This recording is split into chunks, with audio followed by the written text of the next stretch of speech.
damos la bienvenida a este espacio para presentar el libro Territorio e Integralidad, Experimentando lo Común.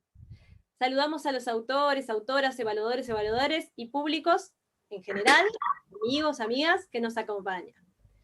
Este libro y su presentación es el resultado del trabajo del Núcleo Territorio, Comunidad y Derechos Colectivos, integrado por algunos de nosotros que estamos acá, Marcelo Pérez, Lorena Isach, Leticia Folgar, Juan Alves y quien les habla, Lucía Badí, y de Victoria Cuadrado, responsable de la comunicación del PIM y esencial en el armado y hacer posible que esta publicación esté saliendo hoy.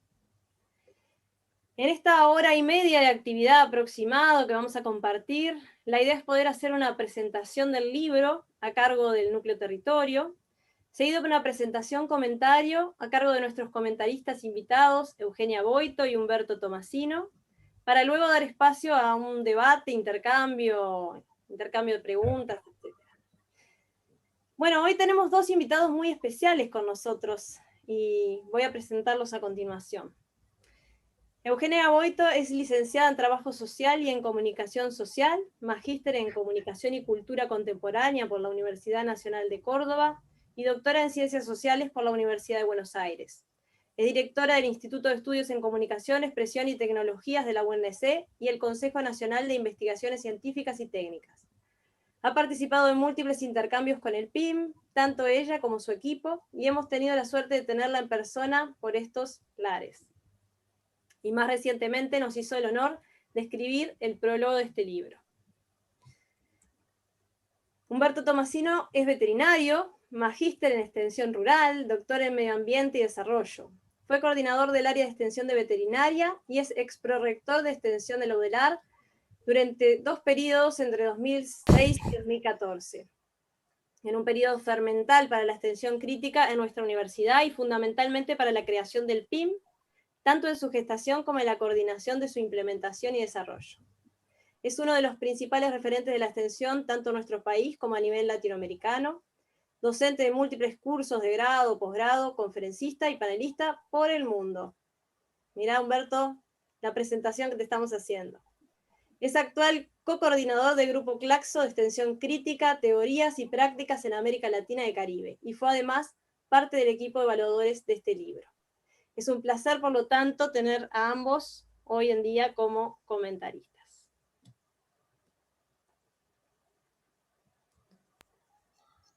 Bueno, buenas noches para todos. Gracias por estar acá.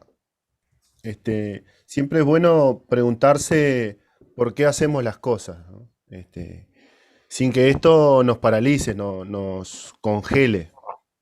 Y para nosotros, en esta instancia, nos preguntamos por qué es importante este libro del Núcleo Territorio y el PIM hoy día, ¿no? Esta presentación de hoy, de este libro, es algo que nos llena de orgullo. Es también para sociabilizar los esfuerzos que hace el Núcleo de Intervención e Investigación, Territorio, Comunidad y Derechos Colectivos del Programa Integral Metropolitano. Estos esfuerzos que tienen como resultado una serie de reflexiones y descripciones colocadas en papel, surgen de la práctica del programa integral, las cuales conciben al territorio como objeto y dimensión constituyente.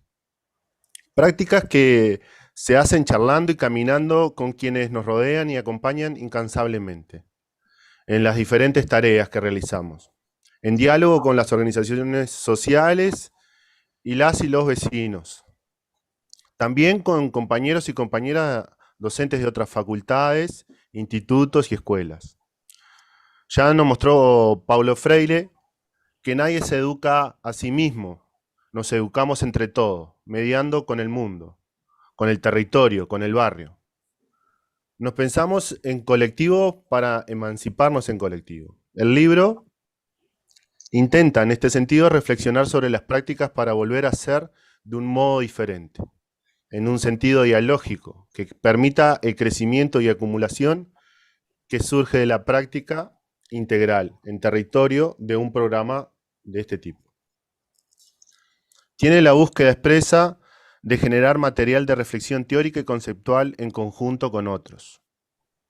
Esto que debiera ser natural, en la práctica académica no lo es. A su vez, las emergencias y demanda del propio territorio nos coloca a nosotros, los docentes, que nos involucramos en el territorio, en permanente tensión, dejando poco tiempo para la reflexión y mucho más para la construcción de reflexiones que se expresan en un texto y que integran y dialogan con varios barrios y equipos académicos. Por esto y por otro motivo celebramos este libro. Podemos pensar al libro como un objeto cualquiera que tiene una forma, una cantidad de páginas, en las cuales se plasma en papel blanco tinta negra con cierto sentido, orden y relación. Tiene a su vez una forma de producción, en sentido materialista, de construcción. Tiene sus tiempos y lógicas productivas que requiere su gestión y conocimiento específico. Este objeto que tiene un contexto en el cual se hizo, si bien lo que se coloca en él no responde a una temporalidad específica, concreta, a un tiempo, sino más bien a las prácticas que desarrollamos en él, su compilación y producción se realizó en el año 2020. En el año 2020, vaya tiempo que dará para hablar, para pensar todo lo que ha pasado ahí. Eugenia Boito coloca en su prólogo el tema de aislamiento, de confinamiento, lo que nos marcó de forma muy profunda a todos nosotros. Hoy, con poca distancia, todavía en confinamiento, vaya si dará para hablar todo lo que nos pasó ahora y nos sigue pasando, podemos mirar la situación con particular detenimiento. Todos en ese momento, en el 2020, nos encontrábamos particularmente afectados y estábamos aturdidos, angustiados. La única noticia que recibíamos en ese momento estaba relacionada y permeada por la pandemia y el COVID-19. El equipo se preguntó y apareció obviamente la idea de escribir sobre esto, sobre el tema. Pero entendíamos que las cosas que pasaban en territorio tenían que ver con cuestiones también estructurales y valía la pena contar sobre procesos más abarcativos. De alguna forma teníamos la idea de escaparle al monotematismo del universo COVID. Había que hablar de otra cosa, mirar más allá. Obviamente no podíamos escapar absolutamente de ese momento. Eso no estaba planteado, era correr el foco. Entonces pensamos hablar de territorio e integralidad, algo que entendemos que podemos hacerlo de buena forma y a la vez dar un mensaje optimista, que vaya si es necesario este mensaje hoy en día. Dar un mensaje en el cual la práctica universitaria en territorio muestre su potencia transformadora, su fuerza, sus aciertos, sus aportes, sus debilidades también. Que vaya también si habrá que pensar en eso. Siempre con una mirada crítica. El libro, que es un objeto, también es símbolo. Está cargado de simbología. Es un objeto muy particular, por así decirlo. ¿Quién de nosotros no le dio alguna vez una atribución especial a algún libro en específico? Muchas veces hasta de otorgarle cualidades sagradas, místicas. Si bien ya varios teóricos proféticos han pronosticado la obsolescencia del libro en papel, esto, por suerte para algunos románticos, está lejos de pasar. Sabemos y somos conscientes que un libro, un texto, puede transmitir una idea. Y las ideas muchas veces son peligrosas para el establishment. O también pueden ser beneficiosas, depende.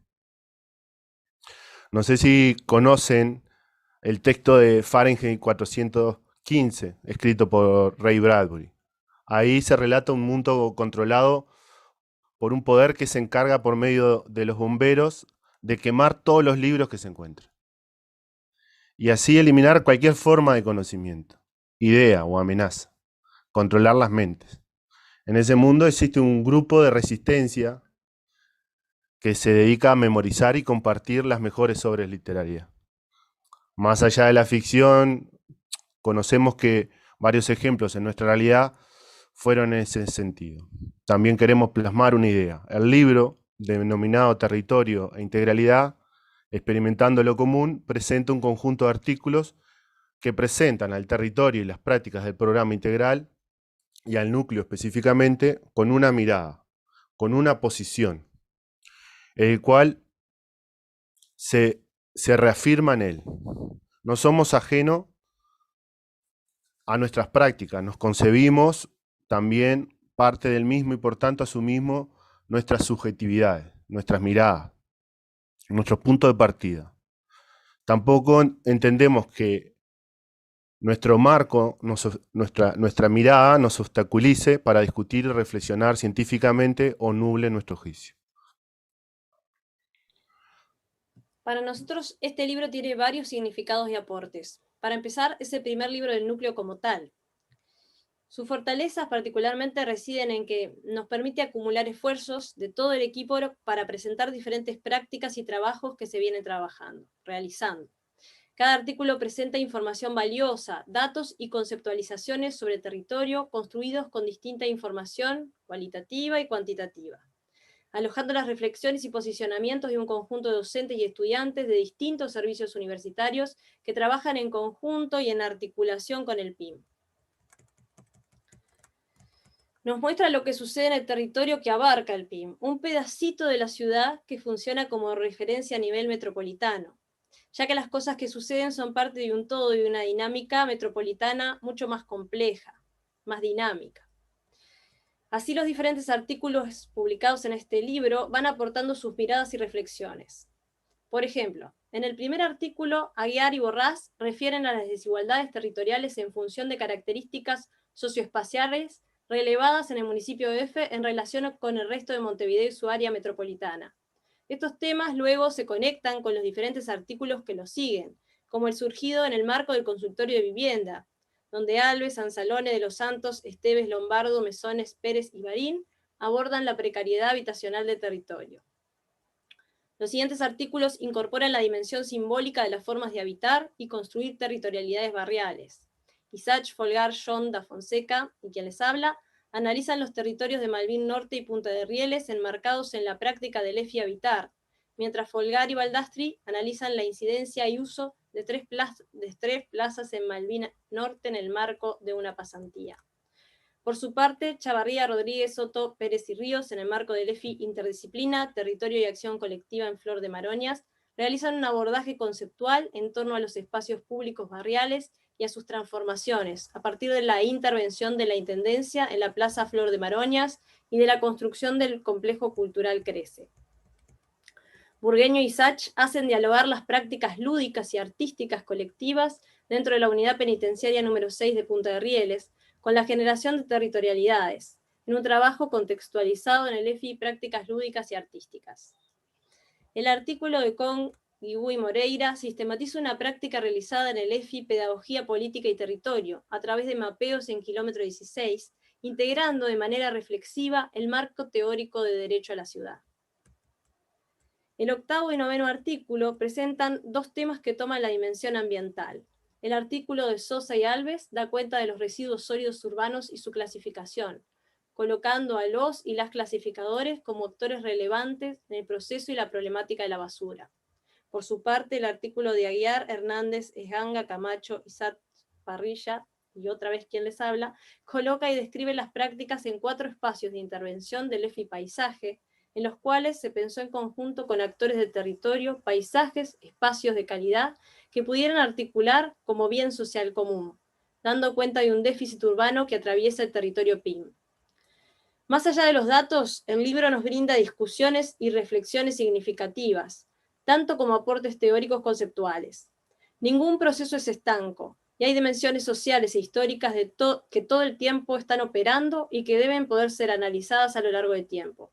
Los aportes, tanto de estudiantes como de docentes, que fueron quienes sistematizaron estas experiencias vividas con vecinos y vecinas, nos traen un panorama de distintas formas de interpretación e intervención de la universidad en territorio. Por último, para dar paso a Eugenio y Humberto, El libro nos permite, a pesar de las circunstancias, encontrarnos nuevamente para intercambiar y seguir aprendiendo. Y citando una frase que aparece en este libro, que nos trae Eugenia, en las rutas de la fibra óptica, la promesa de la circulación aparece ideológicamente como realidad, donde no paramos y navegamos a toda velocidad. Bueno, ahora invitamos a Eugenia.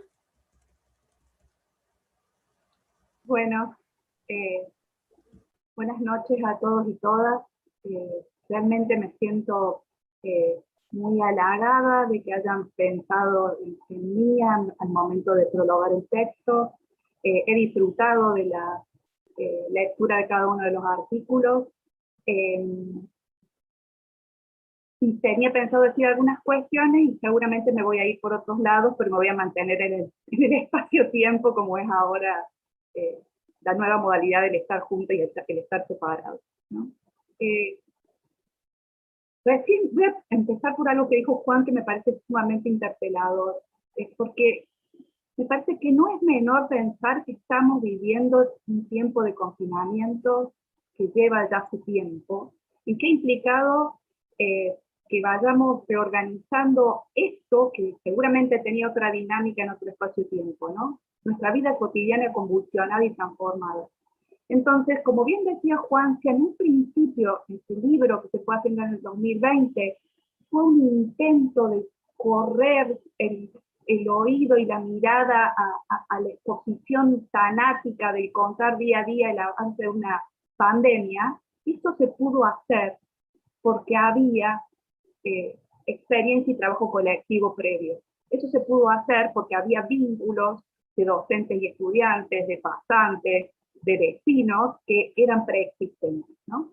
Entonces, me parece que justamente eso que plantea Juan recupera para mí unas frases que es hermosas y que después en algún momento voy a contraponer con otra idea, que es una frase de los situacionistas en la década del 60 que hablaban de la rabia de vivir, ¿no? Cómo, digamos, ante tanta cuestión tanática, ante tanta muerte, ante tanta pandemia, aparece como un gesto de amor y como un gesto político el reunirse para escribir juntos, para pensar en colectivo, todas esas transformaciones que vienen atravesando la ciudad de Montevideo en particular, y a eso refiere el libro, y otras ciudades en general. Entonces me parece que eso fue posible porque efectivamente había con qué desde antes, ¿no? De este lado del Río de la Plata, yo no estoy en Uruguay, no estoy en Buenos Aires, estoy en Córdoba, en la ciudad mediterránea. De este lado, digamos, empezamos a vivir la pandemia en 2020 y en ese marco me invitaron a prologar. Realmente empecé a sentir que mi casa, digamos, era una especie de celda doméstica, como dicen algunos, y empecé a recordar los encuentros que previamente habíamos tenido mi equipo y yo misma con compañeros del cine.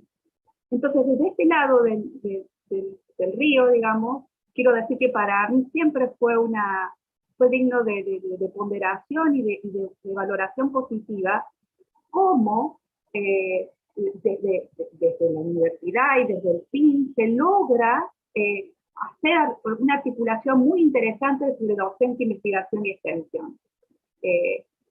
Algo que venía admirando y que después en territorio, cuando se podía viajar, uno se tomaba el buquebús, un avión o lo que fuese, uno en poco tiempo podía estar cara a cara con estas experiencias en terreno, ¿no? Entonces, se puede hacer esto cuando existe una historia, cuando existe la materialidad de un espacio-tiempo compartido, de un saber trabajado con otros, de una pregunta que circuló y que articuló un deseo de seguir indagando. Yo pensé esta exposición con algunas imágenes, ¿no? Porque los que me conocen saben que me gusta mucho y tomo algunas consideraciones de ese pensador que fue Walter Benjamin, que para mí hoy sigue diciendo cosas sobre la ciudad, sobre las tecnologías, ¿no? sobre la carne y la piedra de la ciudad, como dice Richard Sennett, y sobre la técnica y la sensibilidad, como dice Walter Benjamin. Entonces siempre trato de pensar en algunas imágenes, o sea, cómo algunas imágenes nos ayudan a pensar en el tiempo que estamos viviendo, ¿no? Entonces Juan hablaba de una cuestión optimista que me parece muy valiosa, y a mí lo que me caracteriza más bien es una organización activa del pesimismo, como dicen algunos, ¿no? Un pesimismo organizado para corroer lo que me parece que no puede seguir pasando. Esta imagen que ustedes están viendo es una imagen de un mural del Córdoba. Seguramente Córdoba, así como se conoce míticamente por la reforma universitaria y demás, no es un dato menor el Córdoba en el año 69. Pero si ustedes se fijan, el 1 de enero de 2021 hay alguien, un cuerpo, durmiendo a los pies de ese grito vuelto piedra, que habla de un tiempo y de una trama de colectivos que una y otra vez remiten a algo de lo que hoy se habla muy poco, que es de clase social, ¿no? Entonces, esta imagen me parece fuertemente interpeladora, y en el escrito del libro que prologué, veo cómo los diferentes autores van reconociendo una y otra vez la operatoria del capital, configurando espacios, territorios y modalidades de estar juntos y estar separados.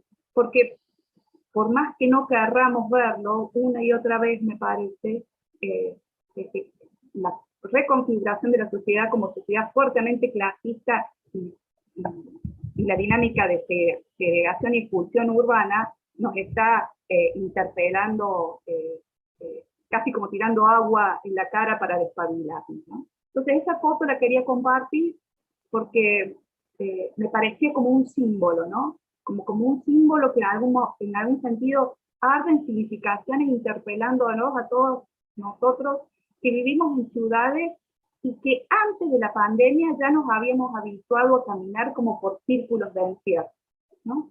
De la casa al lugar donde uno habita, a donde uno trabaja, a donde uno consume, ¿no? Y la ciudad se fue fragmentando ante nuestros ojos, y la pandemia vino a poner blanco y sobre negro y a encerrarnos aún más, cada uno en su celda doméstica, como decía antes, ¿no? Quiero leer un pedacito del prólogo porque yo cuando escribí el libro quería vincular fuertemente lo que creo que está muy vinculado, que es comunicación, cultura y ciudad. Los estudios de lo urbano y los estudios de la comunicación cada vez más se traman porque la ciudad se ha configurado también en una infraestructura vinculada a las nuevas tecnologías. Hoy estamos participando de esta manera, esta es una nueva forma de estar juntos y estar separados. Los medios no son una superestructura, sino que organizan nuestras formas de estar juntos y estar separados. Y en el prólogo yo preguntaba, si bien unía comunicación, cultura y ciudad, preguntaba qué podía llegar a pasar con la educación, ¿no?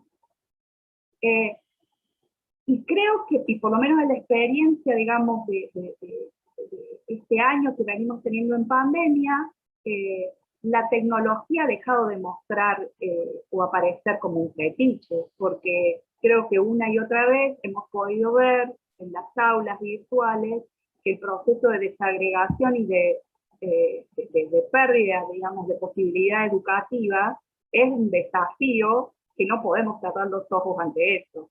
O sea, no hay fibra óptica, red ni demás que pueda garantizar la accesibilidad ni esta forma de estar juntos, porque si de algo se trata y algo se está jugando acá también, es que la universidad pública no es solo un espacio donde cursar y aprender, sino que era un espacio, y voy por eso, de encuentro entre los miembros de diferentes clases sociales para debatir qué tipo de ciudad y de sociedad queremos construir.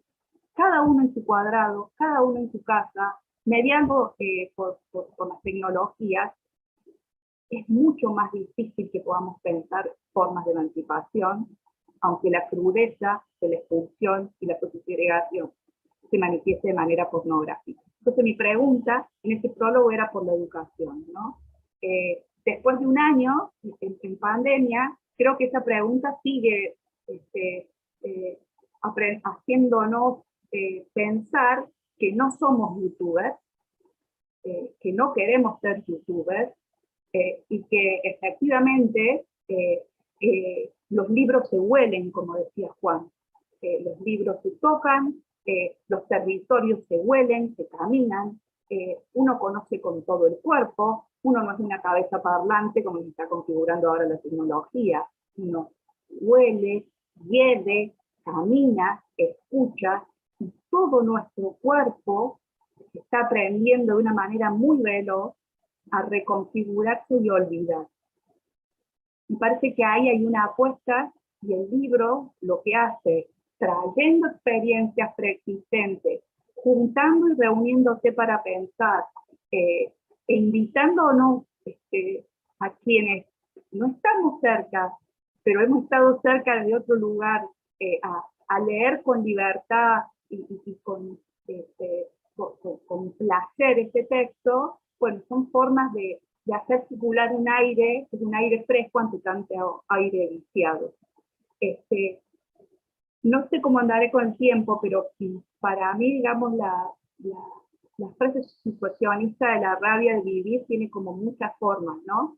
Y el escribir juntos, el estar en los territorios, el renegar de la tecnología, ser casi un ludita, ¿no? Y pensar también en esa posibilidad que no puede volverse natural, porque nuestro cuerpo la repele, nuestras piernas están cansadas, nuestra espalda está dolida, y esta no es la manera para poder transformar los espacios que habitamos, ¿no? Ni para experimentar lo común, ni para construir lo común, que es una de las cuestiones que relevaron y problematizaron los compañeros autores del libro. No sé cómo estoy con el tiempo, realmente vuelvo a insistir, para mí es un gusto. Ahí tienen otra fotografía que yo había traído para compartir con ustedes. Esta fotografía es de un fotógrafo paranaense que se llama Mateo Oviedo, la otra era de mi esposo, Juan José Bartolomé, cordobés. Y esta, le pensé un epígrafe porque las imágenes no hablan solas, y el epígrafe de esta es nómades en pandemia, ¿no? Cuando a todos nos planteaban con el hashtag y de diferente manera, quédate en casa, cuando algunos no nos podíamos quedar en casa o no nos queríamos quedar en casa, o lo que fuese, siempre ya estaban antes esos nómades, ¿no? Que circulaban en pandemia, o dormían bajo el sueño, vuelto piedra de una generación que ojalá siga interpelando a las nuevas generaciones ante tanta desigualdad. Creo que el libro es una apuesta que va en la dirección de pensar como se quiera, pero de pensar con autonomía, que es una de las formas de la libertad. Gracias.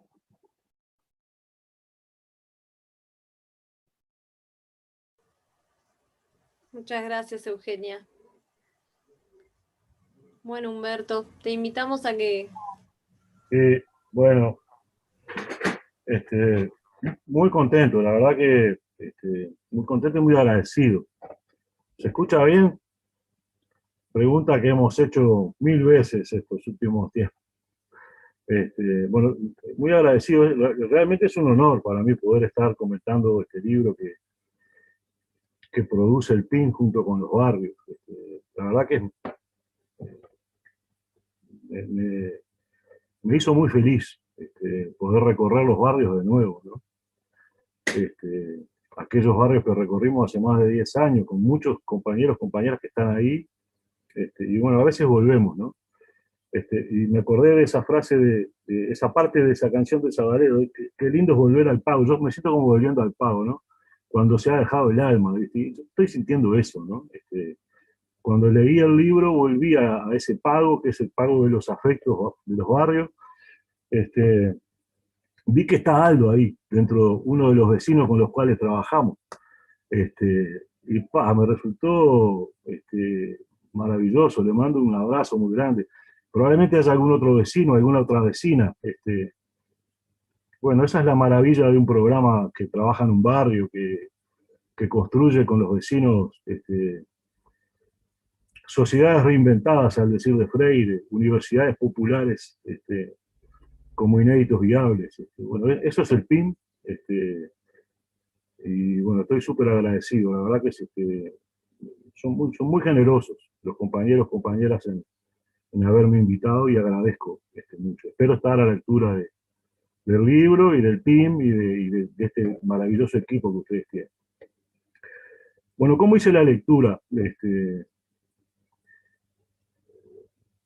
Yo ya había hecho una lectura muy parcial en un artículo que me habían mandado para leer, que lo había leído, me había gustado mucho, creo que es el último, estoy casi seguro que es el último, donde vos estás ahí, Lucía, hay varios compañeros que están en la web. Y bueno, ahora los leí todos. Pero para leerlo como que, digo, no quiero aburrir, ¿no? Pero como que intenté generarme como una metodología de lectura del libro, como para entenderlo mejor, para comprender, para poder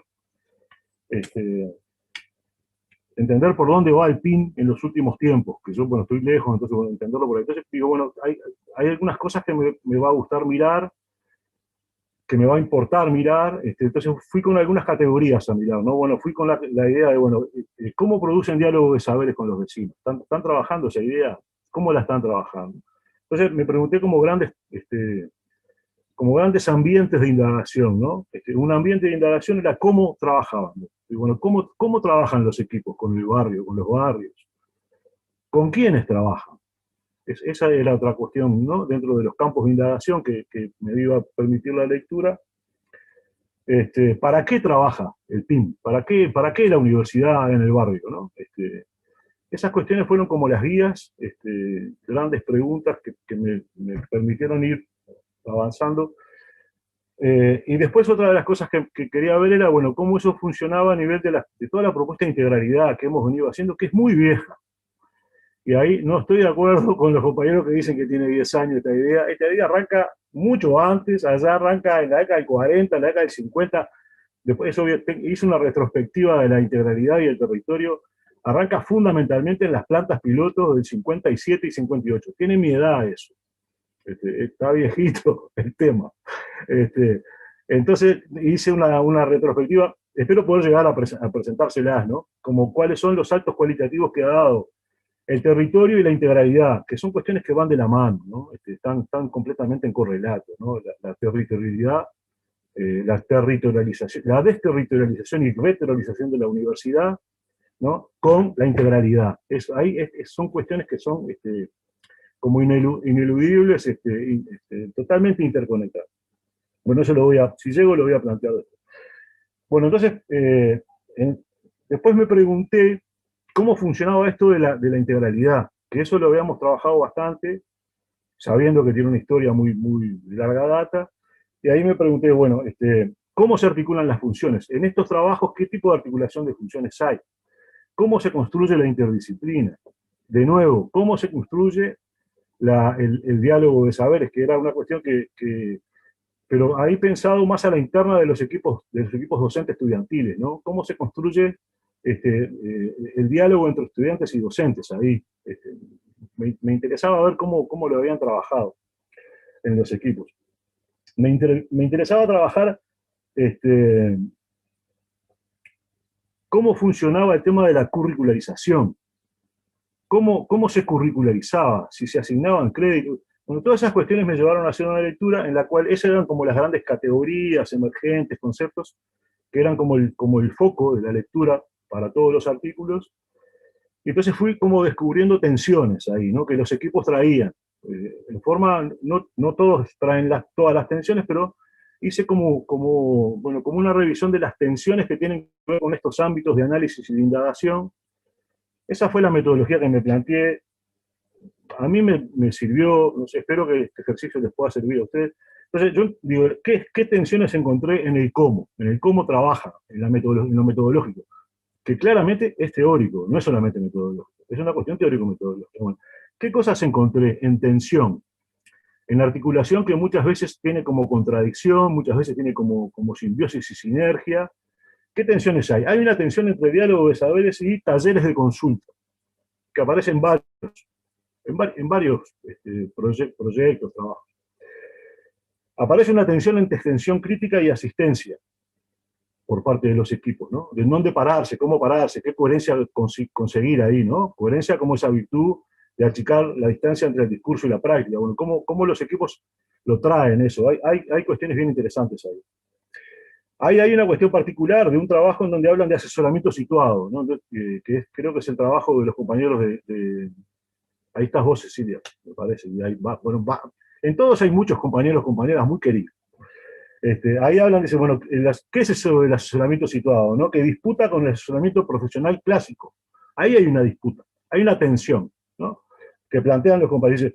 Eso incluye comprender la vida cotidiana de una manera que necesariamente debe ser interdisciplinaria. Y entonces plantean ahí como un deber ser que no es, pero que debería ser.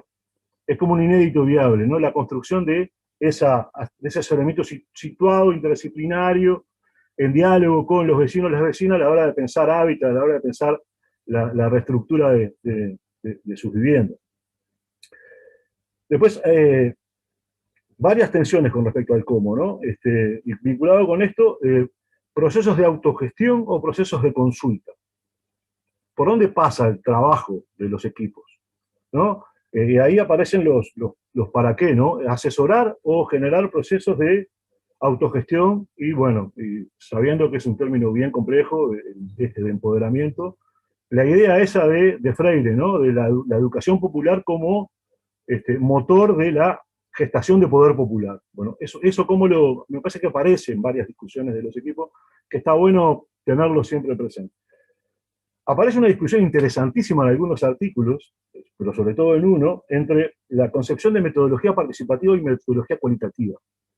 Y cuáles son los puntos de quiebre, ¿no? Entre lo que es una metodología cualitativa y lo que es una metodología participativa realmente. Inclusive, eso aparece en varios. Es una tensión que está en varios lados, ¿no? Que me parece que en algunos lados está mejor resuelto que en otros de los proyectos, pero me parece que es una tensión fuerte, ¿no? A veces creo que eso lo hemos visto mucho en proyectos de extensión, en proyectos de educación popular, que se confunde la tallerización de la práctica mediante metodologías cualitativas de un proceso de participación real. Y ahí caigo en otra tensión, que es la tensión vinculada a la participación de las vecinas y vecinos, ¿no? O de las organizaciones. Y ahí aparece una tensión entre la participación real, en donde hay planificación, ejecución y evaluación por parte de lo que podríamos llamar grupos motores, esa idea, fuerza, que trae Tomás Rodríguez Villasante, el grupo Red Cimas, ¿no? Eso me detuve a mirarlo. Bueno, ¿en dónde hay en estos proyectos construcción de grupos motores donde se procesa el diálogo de saberes? ¿En qué lugares está eso? ¿Dónde aparecen los proyectos esa construcción colectiva, ese equipo en donde todos investigan, todos aprenden y todos enseñan, y no solo los universitarios? En donde están los estudiantes, los docentes y los vecinos, las vecinas, los cooperativistas, bueno, ese grupo motor, ¿en dónde está en los proyectos? ¿Dónde aparece? Y no solo y ahí me aparecen otras cuestiones, ¿no? Esa idea de grupo motor me parece que es muy potente y que nos permite visualizar por dónde pasa el cómo de los proyectos, ¿no? Y ahí me parece que hay una cuestión que la hemos visto mucho, es que los procesos de investigación y acción participativa a veces tienen mucha tallerización, pero para indagación y para consulta, pero no para teorización y problematización. ¿Se entiende lo que quiero decir? Hay como un corte ahí, en donde hay como un diagnóstico, un autodiagnóstico comunitario, la construcción mediante mapas de problemas, de territorio, y un pasaje a veces a planes de acción, sin un intermedio clave, que es lo que Michel Toalén habla de seminario, o lo que podría ser un círculo de cultura freiriano, en donde hay realmente una elaboración de teoría, una problematización, una incorporación teórica y una rediscusión de la teoría desde una concepción de ecología de saberes, al decirlo de Boaventura Sousa Santos. Hay como, en general, uno lo que ve es como un puenteo, ¿no? Hay un diagnóstico participativo con mucha consulta de los vecinos, y después hay como un pasaje a hacer algunas cosas. Pero ese interreno, que no es un interreno, que es clave, porque es ahí donde está la acción fundamental de la educación popular, que ahí es donde se dan, junto con la acción, los procesos de concientización, a veces queda como diluido. Y eso tiene que ver con la gestación de grupos motores a nivel de los proyectos. En algunos casos aparece en los proyectos, en algunos casos está como medio difuso esa idea de coproducción de conocimiento y de cogeneración de acciones de transformación. Eso me parece que da como para poder pensarlo un poco más. Creo que en muchos casos se resuelve muy bien, pero en algunos casos queda como media agua esa idea de profundización. El con quiénes es bastante difuso en los distintos proyectos, ¿no? Aparecen algunos proyectos que hablan de sectores postergados, que me parece que es un eufemismo que viene de allá de la década de cuando tuvimos que usar esa idea de sectores postergados, porque no pasaba por el Consejo Directivo Central a hablar de sectores populares o de sectores subalternos, porque nos bloqueaban los proyectos. Me parece que ahí hay como una cuestión que hay que trabajar un poco más, porque me parece que el calificar mejor con quién, el caracterizar mejor el sujeto con el cual vamos a trabajar, me parece que es importante para pensar qué hacer. Me parece que es parte del paradigma de intervención. Claramente en algunos casos aparece el tema de sectores populares, no necesariamente vi el concepto bien importante que es de sectores subalternos o subalternizados. Creo que no sé, digo, es muy largo el libro, pero no me acuerdo de haberlo registrado. Después aparece una tensión entre el trabajo con la población y con los vecinos y el trabajo con las organizaciones, que en algunos casos queda como esa cuestión no está suficientemente elucidada, si en esos territorios qué nivel de organización existe y con quién trabajo. Eso me parece que podría haber sido en algunos casos un poquito más definido. Y por ahí termino con el cómo, y entro a una cuestión que no es externa, pero no es interna, pero porque tiene vínculo con todo, pero pensar un poco, bueno, estos proyectos, cómo han pensado la integralidad, ¿no? Tiene mucho que ver con esto, sin duda, pero cómo han pensado, por ejemplo, la articulación de las funciones. Y me parece que hay proyectos que son netamente de investigación, que no son proyectos integrales, que hay mucho más una cuestión de producción de conocimiento por parte de un equipo que de una integralidad en donde se despliegan procesos de enseñanza, aprendizaje, extensión e investigación articulados. Eso me parece que aparece en varios equipos, me parece perfecto que pueda estar, pero me parece que hay que tener una atención muy fuerte con la idea de integralidad. Inclusive las ideas de integralidad son variadas, hay varias formas de pensar la integralidad. Y acá aparecen inclusive la curricularización aparece de distintas formas. Quiero hacer mención, porque quiero irme a una parte más prospectiva para poder pensar un poco con ustedes, un poco para adelante, ¿no? De por dónde se ven las casas para adelante, ¿no? Pero quiero decir que hay una forma de pensar la integralidad que es básicamente una tarea docente, está pensado como una tarea docente, no incluye a los estudiantes, se los incluye de una manera muy subalterna, y se piensa como, inclusive, una cuestión vinculada a preguntas mutuas, a un diálogo de preguntas mutuas, pero que de alguna forma deja a un docente que es el que construye demanda y ve los problemas, los pone en una góndola, viene otro investigador, que es el docente investigador, toma el problema, investigue, resuelva, y después algún docente va a usar eso para dar clase. Esa cuestión, que es una concepción de articulación estanca, secuencial, en etapas separadas, puede llegar a ser interesante, pero me parece que no es la que de alguna forma instituye los procesos bancarios en la universidad. Y la integralidad la concebimos para eso, para generar procesos, estrategias. Está concebida de allá de las plantas pilotos del 57, no es que la concibamos nosotros. Nosotros capaz que teorizamos un poquito más, no sé si teorizamos un poquito más, pero bueno, porque aquellos eran maravillosos, los compañeras de aquella época. Pero me parece que ahí hay una cuestión que hay que pensar un poco más. Y lo otro que hay que pensar más es en dónde vamos a poner la curricularización. Si la vamos a poner como una cuestión exógena, en donde le vamos a dar crédito a alguna disciplina que creamos e inventamos por fuera de la malla curricular, y acá hay varios casos de esos, o vamos a poner la integralidad adentro del currículum. Vamos a hackear el currículum normal, el currículum normalizado. Lo hackeamos con la integralidad, porque le incorporamos en los tiempos cotidianos de los procesos educativos a la extensión como una cosa no naturalizada, sino normal, y en tiempos de los procesos educativos normales. Eso me parece que ahí aparece una cuestión de que nosotros con el Nico, que está ahí, por suerte el Nico, y también con Agustín, y con varios compañeros, decíamos que de alguna forma hackeábamos el aula bancaria. La hackea la incorporación del diálogo de saberes. Y eso se da, e inclusive genera motivaciones diferenciales, completamente distintas en el acto de aprender y de estudiar, cuando está incorporado y no es un proyecto aparte, que se hace aparte, que se curriculariza porque se le dan créditos aparte. Ahí me parece que falta, en algunos casos, capaz que hay muchos en donde eso está presente. Y me parece que es una virtud muy importante de varios de los proyectos. Bueno, no quiero extenderme mucho más. Acá yo tengo algunas tensiones que tienen que ver con, bueno, con quién hace el trabajo en territorio, si son los docentes o son los estudiantes. Claramente hay proyectos en donde hablan, inclusive, me pareció muy interesante, de colectivos estudiantiles que hacen el trabajo en campo, en territorio.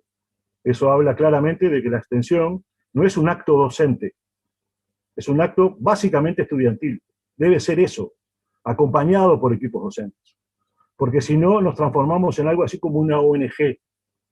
Debemos trabajar con estudiantes. No existe extensión ni integralidad sin estudiantes completamente integrados al proceso.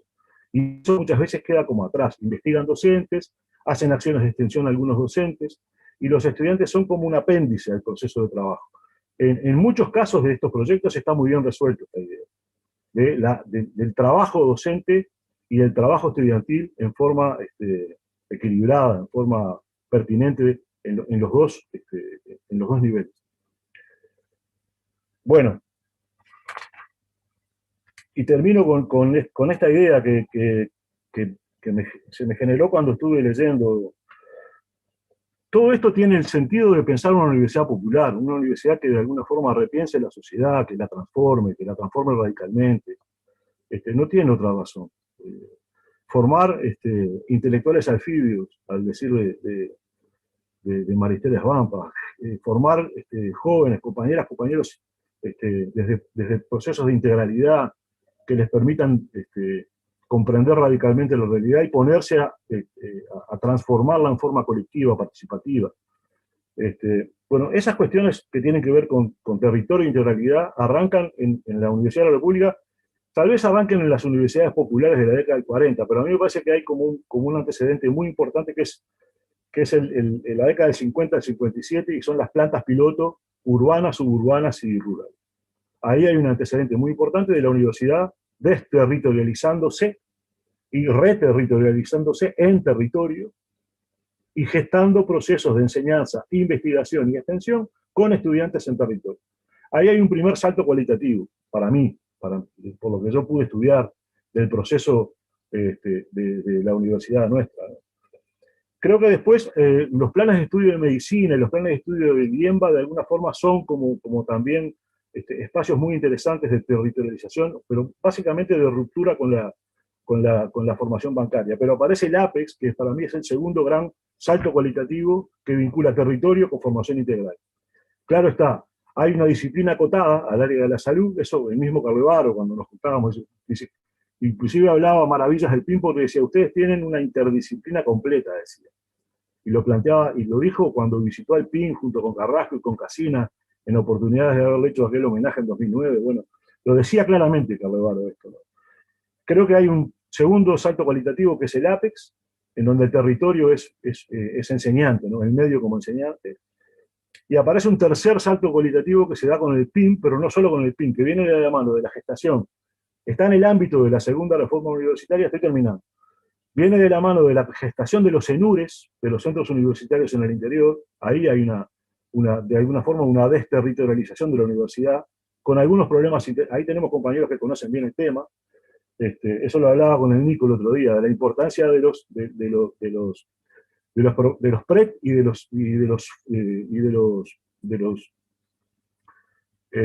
los polos de desarrollo universitario, y cómo eso se contraponía. Bueno, hay clara historia para analizar ahí. Y yo creo que ahí, de la mano del PIN, viene un nuevo salto cualitativo y cuantitativo de los procesos de integralidad y de territorialización, que me parece que hoy está en una meseta de la cual es muy difícil salir. Me parece que hay como un agotamiento de las estrategias. Esa es la visión que hoy estoy teniendo, me gustaría conversarla con ustedes. Y me parece que si bien son completamente válidas, totalmente reivindicables, me parece que hay que repensar una integralidad en la periferia de Montevideo. Tuvimos esperanza en algún momento que Casaballe y FADU en Casaballe constituyeran un nuevo foco de territorialidad y de procesos de integralidad que quedó por el camino. Estamos a tiempo de pensar, en el caso del área metropolitana, ¿no? Pensar en toda un área metropolitana periférica que sea un gran espacio territorial para la gestación de prácticas integrales, un gran espacio, un gran anillo plataforma para hoy los casi más de 100.000 estudiantes de la Universidad de la República. Hay que pensar en esas dimensiones. Y me parece que habría que incorporar algunas cuestiones que están pasando en otros lados, que son estrategias que acompañan la territorialidad. En el caso de las universidades argentinas ha habido un proceso muy interesante en los últimos 10 años. Ha habido una territorialización de las prácticas, ha habido mucha gestación de programas en territorio, y ha habido una cuestión que capaz que ustedes no conocen, capaz que muchos de ustedes sí, ahí está Gustavo, que es uno de los actores docentes muy importantes, es la gestación de lo que son las prácticas sociocomunitarias obligatorias curriculares, que de alguna forma forman, vale la redundancia, forman parte de la currícula permanente, obligatoria de los estudiantes. Ese es un salto cualitativo que hay que complementar con nuevas áreas de territorialidad. No se concreta sin un proceso muy fuerte de nuevos territorios en donde trabaje la universidad y nuevas estrategias vinculadas a planes de estudio y ordenanzas de grado, que también tuvieron un espacio cuando el tercer salto cualitativo, en el cual el PIN fue una de las estrategias de salto, de pensar la integralidad, la formación integral de los estudiantes. Una última cosa, no me quedó claro en la lectura el pasaje. Nosotros tuvimos un jaque a la pandemia, el leviatán sanitario, dijera de nuevo Maristela Svampa, ¿no? Y toda su crisis económica, la crisis civilizatoria económica, capitalista, neoliberal, de la mano de la pandemia, nos clausura la presencialidad y nos clausura la extensión. Pero creo que esto es relativamente cierto, creo que y aparece en algunos de los casos, por ejemplo, el caso del consultorio de vivienda, no sé si es laboratorio, consultorio, no me acuerdo ahora exactamente, que está en el proyecto, es de alguna forma una instancia de trabajo en situación de aislamiento social, que da cuenta de que la universidad pudo estar en territorio igual en las condiciones que la pandemia nos impone y nos impuso. Y tenemos ejemplos muy importantes en Litoral. Litoral tuvo el acompañamiento a las ollas populares, la Universidad de la provincia del Centro de Buenos Aires, la Universidad de La Plata, tuvieron brigadas comunitarias con base en extensión crítica que trabajaron junto a los sectores populares de una manera, y trabajan actualmente junto con organizaciones de una manera maravillosa. Entonces me parece que creo que aún estamos a tiempo, digo, ¿qué quiero decir con esto? No vi bien el corte, si bien hay algunos proyectos, artículos que están pensados antes de la pandemia, hay algunos que me pareció que se mantenían en la pandemia, pero no vi el corte metodológico impuesto por la virtualidad.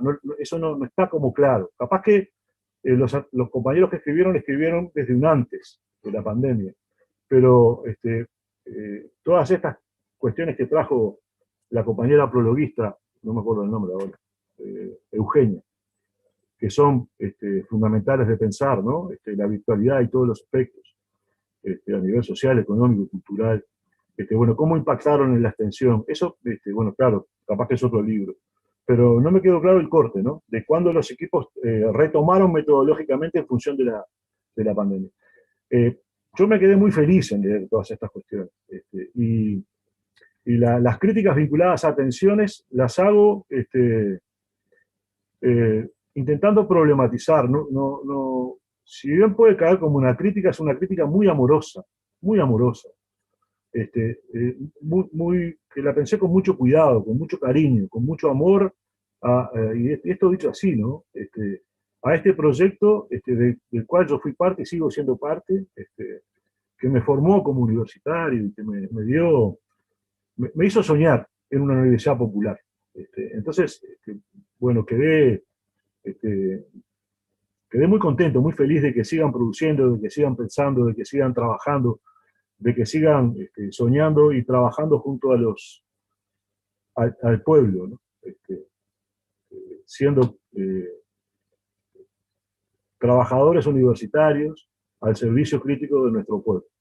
Entonces les agradezco enormemente, han sido muy generosos en invitarme, espero no haberlos aburrido, y espero que podamos discutir y si nos tenemos que pelear también, pero creo que amorosamente, y eso está bueno. Así que bueno, por ahí termino, gracias. Capaz que me pasé de tiempo. Gracias, Humberto. Bueno, tenemos materia para el diálogo, reflexión y debate, así que la idea es abrir un poco la cancha y poder intercambiar. Humberto nos trajo varias preguntas y el tema de las utopías como también espacios que nos permiten seguir caminando hacia alcanzarlas, lograrlas. Así que bueno, abrimos el espacio de intercambio ahora.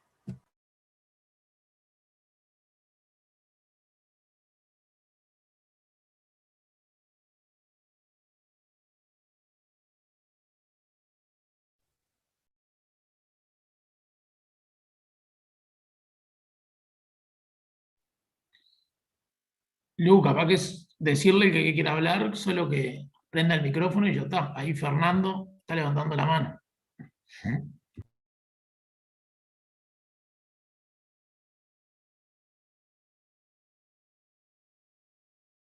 Está silenciado, Fernando. No, yo estaba esperando que me dieran la palabra, porque capaz que... Dale adelante, me parece que no hay nadie más. No, a ver, todo esto que plantea el Tomaso, que a mí me parece fundamental, porque nos apela a la construcción de la universidad que queremos.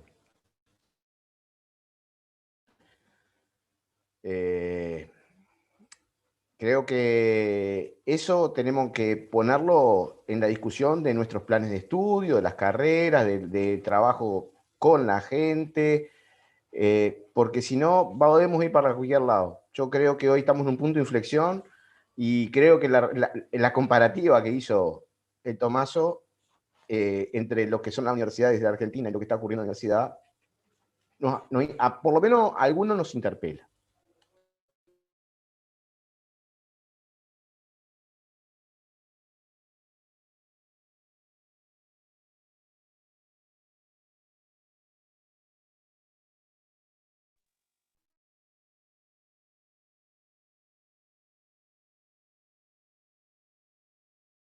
No lo dije, lo digo como capaz que en mi posición lo digo como coordinador de la licenciatura de diseño de paisaje.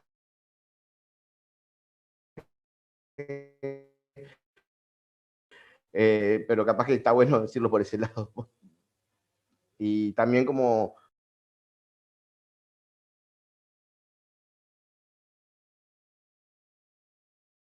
Se escucha un poco entrecortado al Pato, no sé si soy yo. Terminé. Terminé. Ah, pero ¿me escucharon? Sí, entrecortado al final, Pato. No, simplemente me estoy quedando sin batería, es por eso, pero simplemente porque me parece que nos interpela como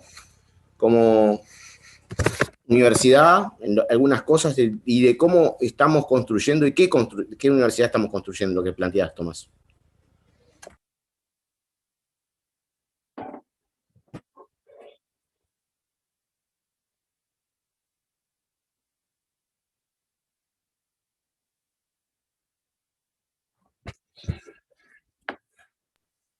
Ahí terminó él, ¿no? ¿O soy yo que no lo escucho? No, sí. Disculpen que pasa que me estoy quedando sin batería. Dale. No sé si hay algún otro compañero o compañero. Ahí está Lu con eso, pero...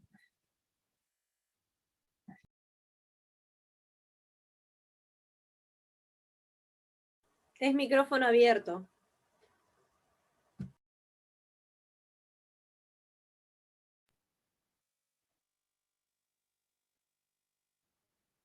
Sin vergüenza, ¿no?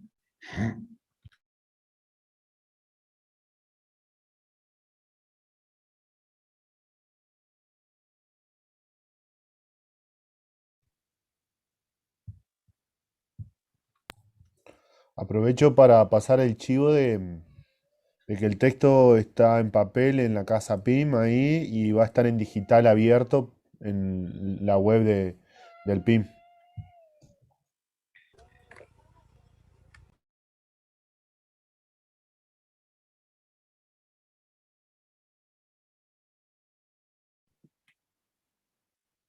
Están todos medios callados. Yo voy a agarrar un poco la provocación de don Tomaso. Entonces, si nadie habla, agarro la provocación de Humberto. Y de Eugenia, ¿no? Y de los compañeros.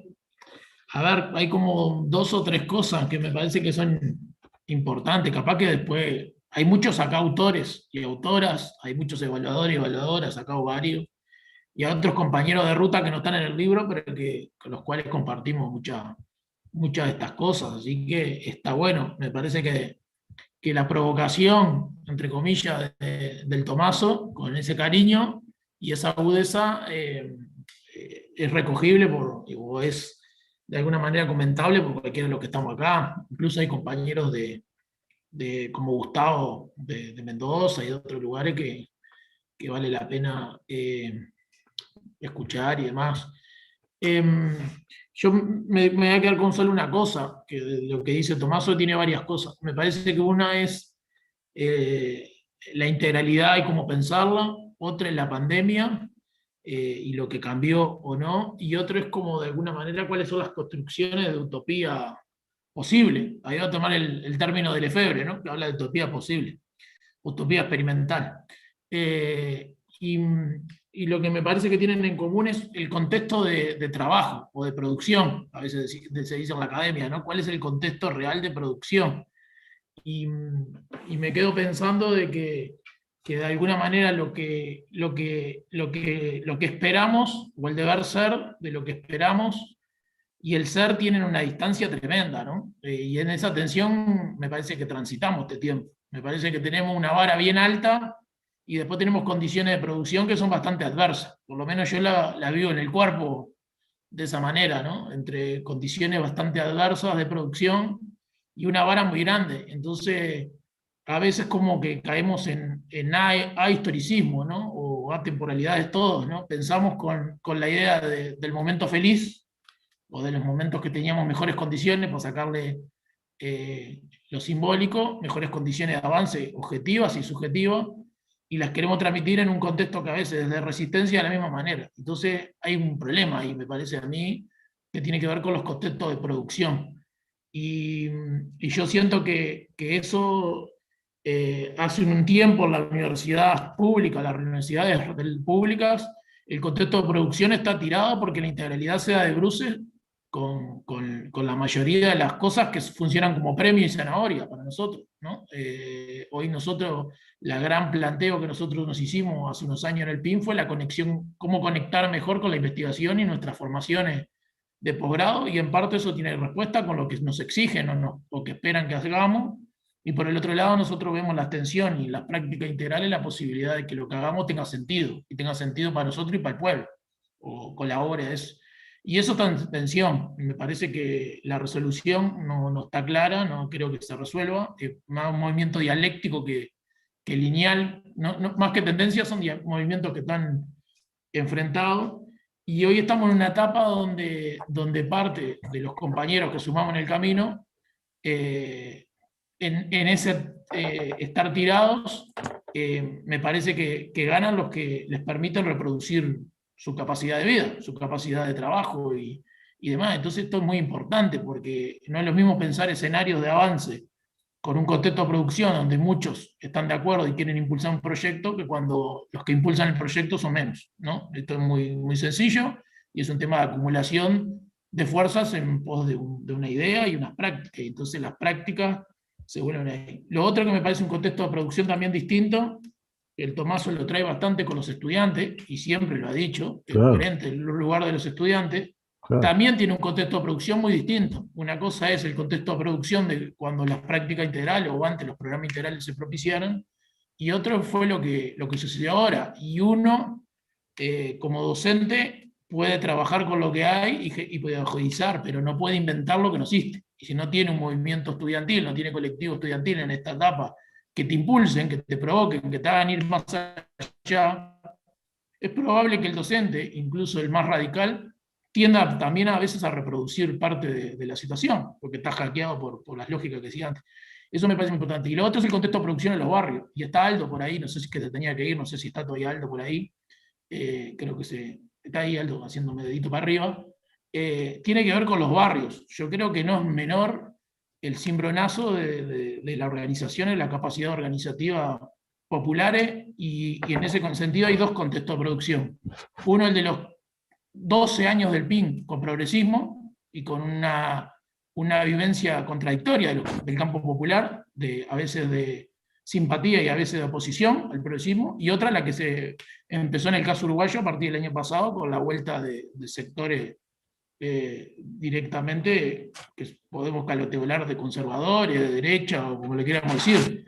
Entonces, pandemia más derecha hace un contexto de producción también distinto a los otros 12 años del PIN, y también el desacomodo del campo popular en relación a cómo dialoga con los progresivos también. Entonces quiero decir que con esto, y termino, que si despejamos el contexto de producción para pensar cómo reinventar de nuevo las utopías, es difícil. Y me parece que las inercias a veces son por ausencia de discusión, de reflexión, o en ese sentido de praxis, y a veces las mesetas también son lo que logra la resistencia, y creo que en eso no hay que ser, no hay que autojustificarse, ni mucho menos, hay que hacer toda la autocrítica que sea importante, pero creo que en un contexto de producción hay que ser más fino todavía. Me parece que estamos analizando, hay que analizar un poco mejor el contexto de producción, la coyuntura para la producción de una universidad distinta y la coyuntura para colaborar de la universidad a procesos de transformación social. La dejo por ahí.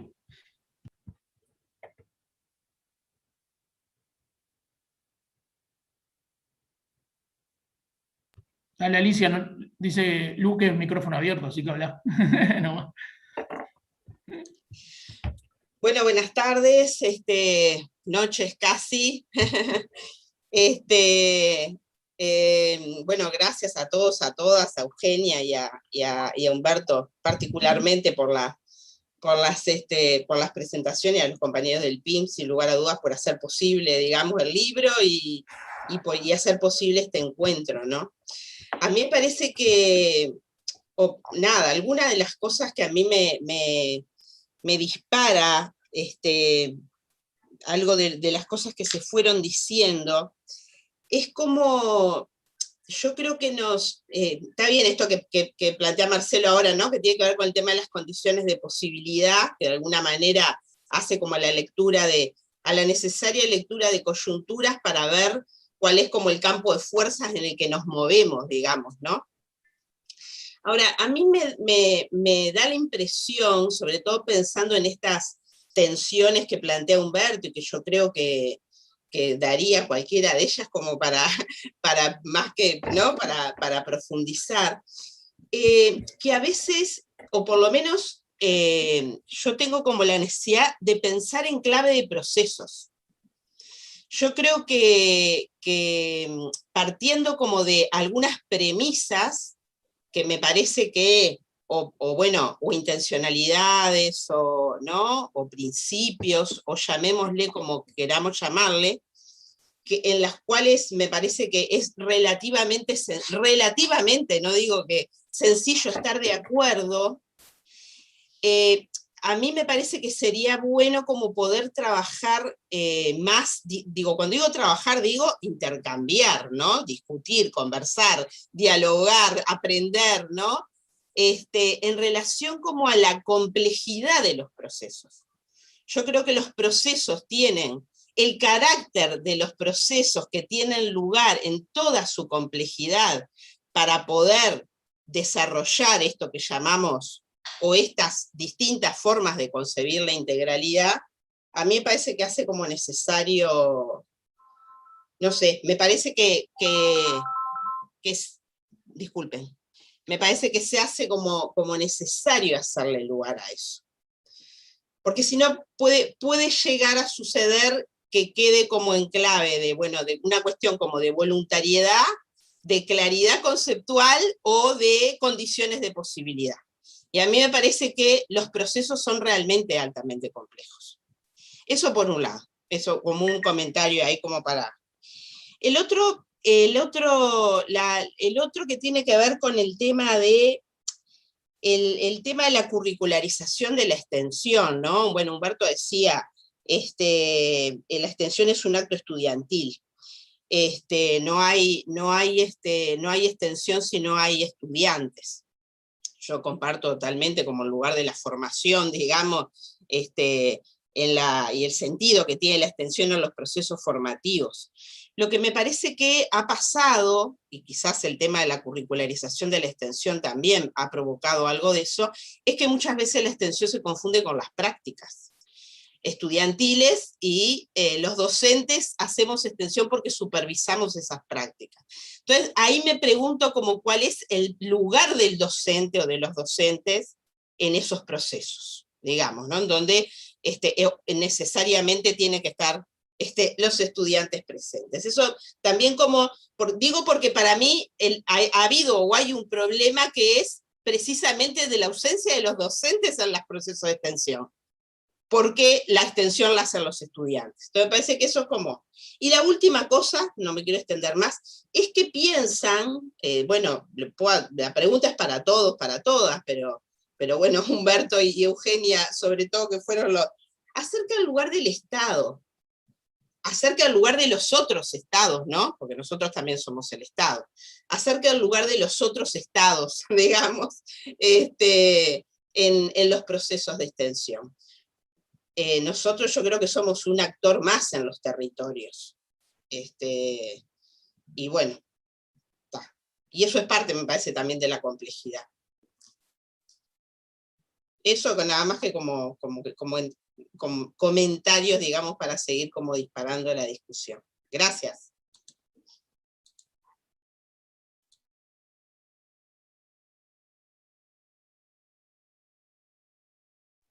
Hay una pregunta ahí, perdón, no sé si Lu lo estás viendo, pero en el chat Guadalupe hay una pregunta en YouTube que le hacían a Eugenia Boito, que decía: Eugenia habló sobre la universidad como un espacio de encuentro, más allá del ir a aprender.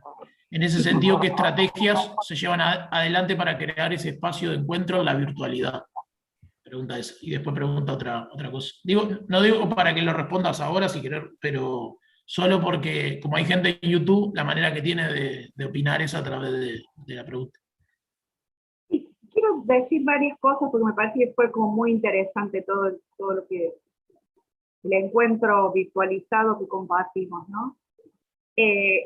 Yo, por supuesto, desconozco la historicidad de la institucionalización o de cómo se fue configurando. Van a escuchar a mis perros ahora porque sonó el timbre.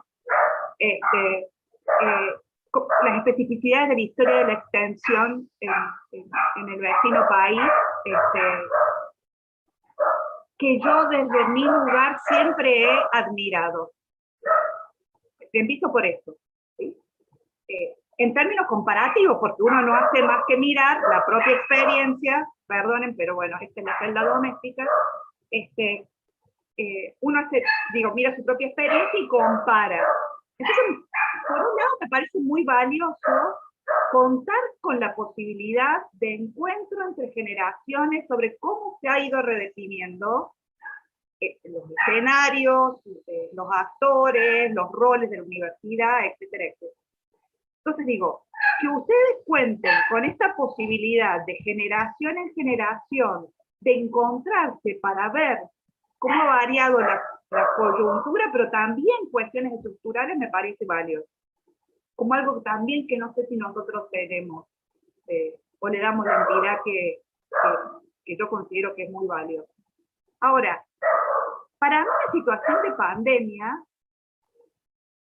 no es una cuestión menor, sino que vino a remarcar blanco sobre negro desigualdades preexistentes que por lo menos en ciudades donde yo habito, ya venían dejando afuera a grupos y sectores de clase, porque digo, yo no dejo de pensar en clase como experiencia de clase, no como posición en la estructura, porque eso no me dice dónde está parado un sujeto.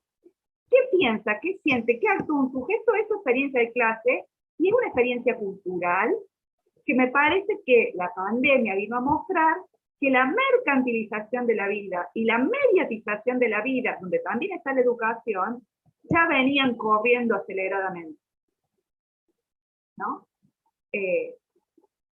Entonces, lo que creo, digamos, es que este momento es como una torsión que va a redefinir y que redefine muy rápidamente la experiencia pedagógica, la experiencia vincular. Por eso planteaba lo del aula antes, porque la universidad pública no es la piedra donde se encuentra la carne que lo habita solamente.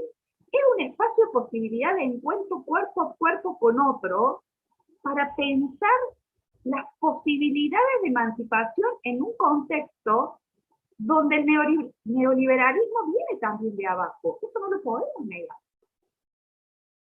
Aunque nos tapemos los ojos, eso por algún lado nos va a saltar. Entonces, como varias cosas, ¿no?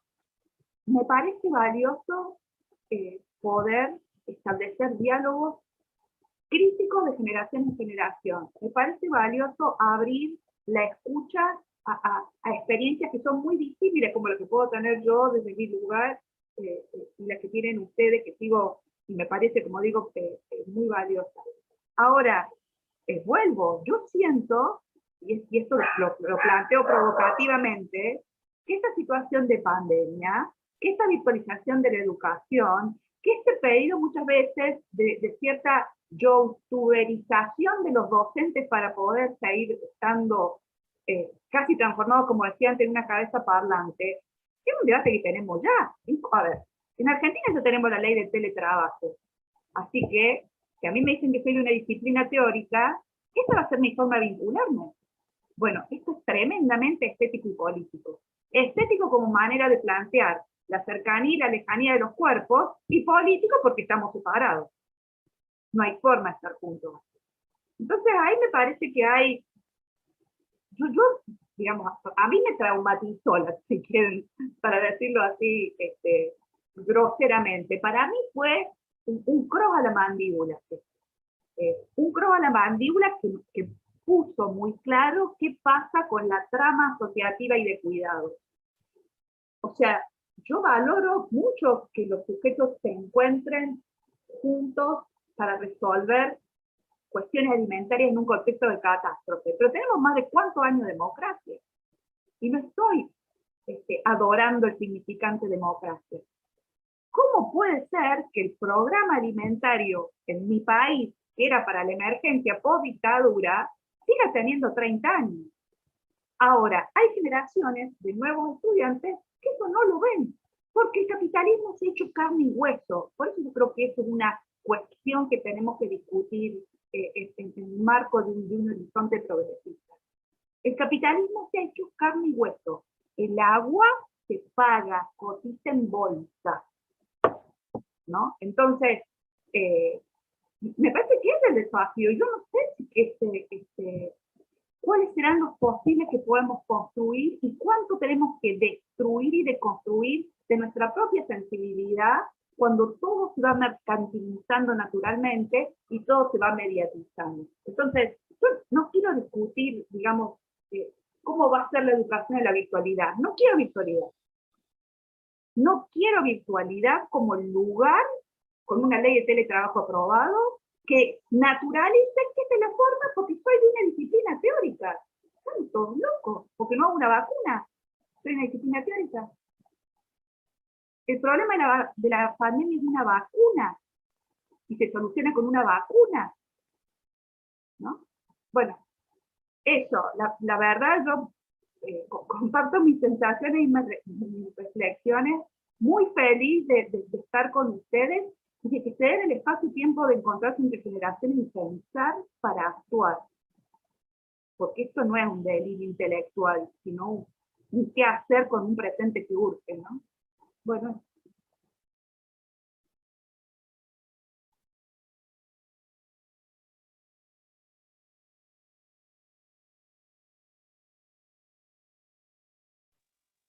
Si no hay nadie, una cortita, bien cortita, chiquita. Pero si no, si hay gente, no. Si van a hablar con... No, una cuestión vinculada a la cuestión de Marcelo.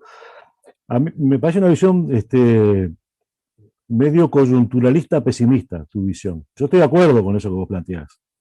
Pero me parece que también de la coyuntura se sale activamente, no esperando que la coyuntura cambie sola.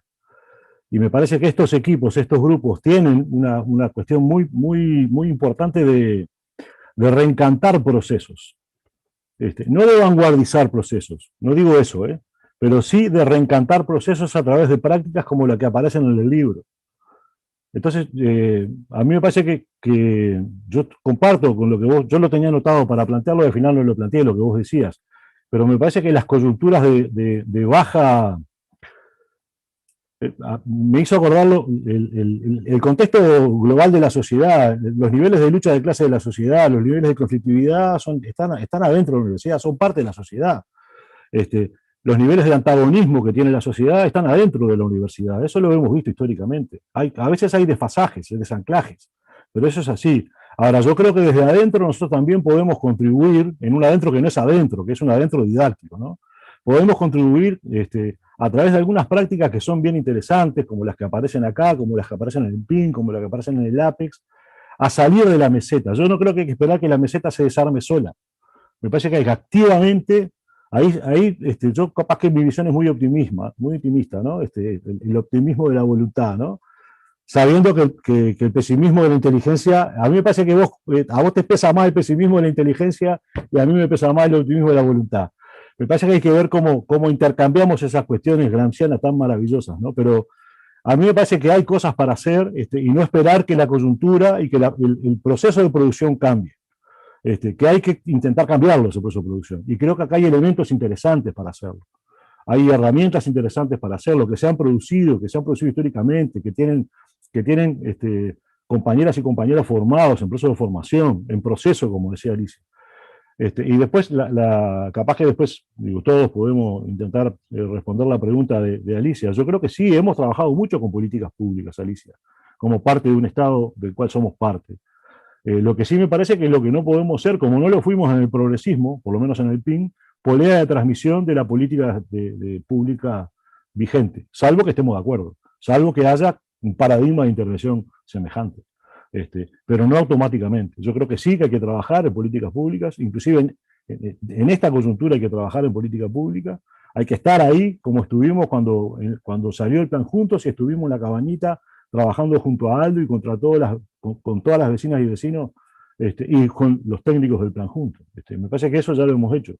Después hicimos, no me acuerdo cómo era el nombre del trabajo con el MIDES, hubo un trabajo muy intenso que hicimos con el MIDES durante la última etapa en la cual yo estuve en la gestión.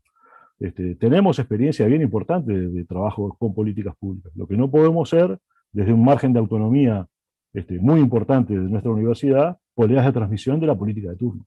Eso creo que claramente no lo hemos hecho en general y creo que no tenemos que hacerlo. Pero digo, sí, creo que sí que tenemos que trabajar como parte del Estado en políticas públicas junto a la población.